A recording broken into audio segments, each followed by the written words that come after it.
Σεντράριο γέστε με πολύ φάλτσο στο δεύτερο δοκάρι. Κεφαλιά στα δίκτυα από τον Τοκέρο. 1-0 η Athletic Bilbao. Και παίρνει φωτιά βέβαια το ερυθρόλευκο κομμάτι του Μεστάγια. Γκολ στο πρώτο δεκάλεπτο για τους Βάσκους. Στην δεύτερη ευκαιρία τους μετά από το σούτ του Χάβι Μαρτίνεθ, από το κόρνερ που κέρδισαν μετά την επέμβαση του Πίντο.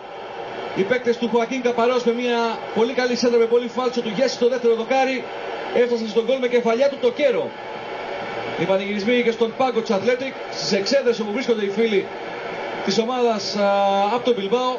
Ο Τοκέρο πανηγυρίζει, ένας παίκτης που μετακόμισε το Γενάρη από την Eibar στην Athletic. Έχει δείξει καλά στοιχεία, δεν έχει δώσει πολλές λύσεις στην επίδεση.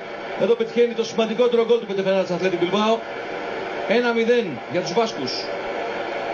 Πήγε την κεφαλιά τον Κεϊτά. Grace! Yeah! Shattered. Αλέτε. Πολύ ωραία! Ναι, ξέρω! Γεια σου! Ένα σίγουρα δίνει ακόμη μεγαλύτερο ενδιαφέρον στο μάτς στο outside. Ναι. Οι Βάσκοι βλέπετε τώρα πια όσο 1-0, ναι, ξέρω.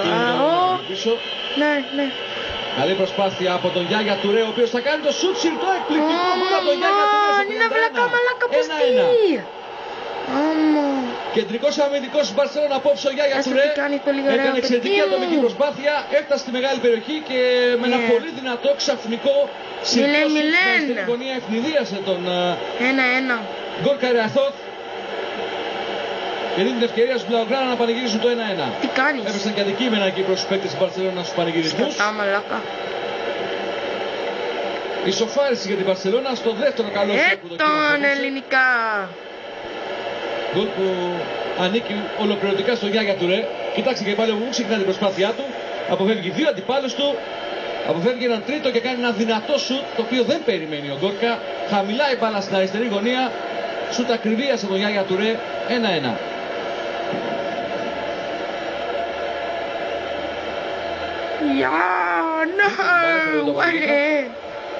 Είναι η σειρά των φίλων της Βαρσελόνα να πανηγυρίσει. Μέση.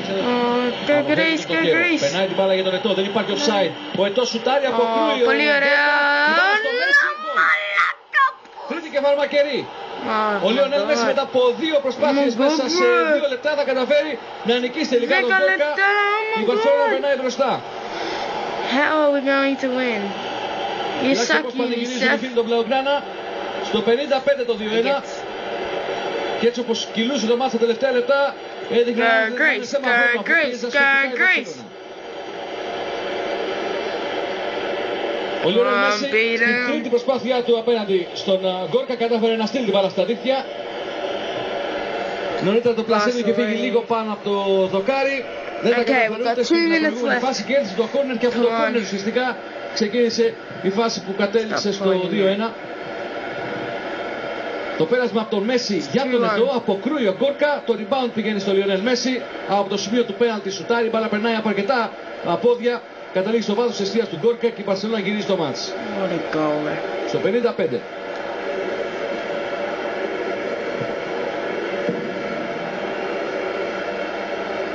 Είναι η ώρα της Μπαρσελόνα τώρα, η πάσα για τον Μπόγιαν, δίπλα περιμένει ο Ετώ, ο Μπόγιαν θα τελειώσει μόνος του τη φάση, θα το δοκάρι και μέσα. Έβαλε όσο φάτσο χρειαζόταν. Και με τη βοήθεια του δοκαριού ο Μπόγιαν στο 58 κάνει το 3-1. 3-1, άμα δεν έξαλλοι πανηγυρισμοί από τους φίλους της Μπαρσελόνα. Υπάρχει μόνο μία ομάδα εδώ και περίπου 10 λεπτά στον ονομαστικό χώρο στο Μεστάγια. Η Μπαρσελόνα καταφέρνει και πετυχαίνει μέσα σε σύντομο χρονικό διάστημα δεύτερο γκολ.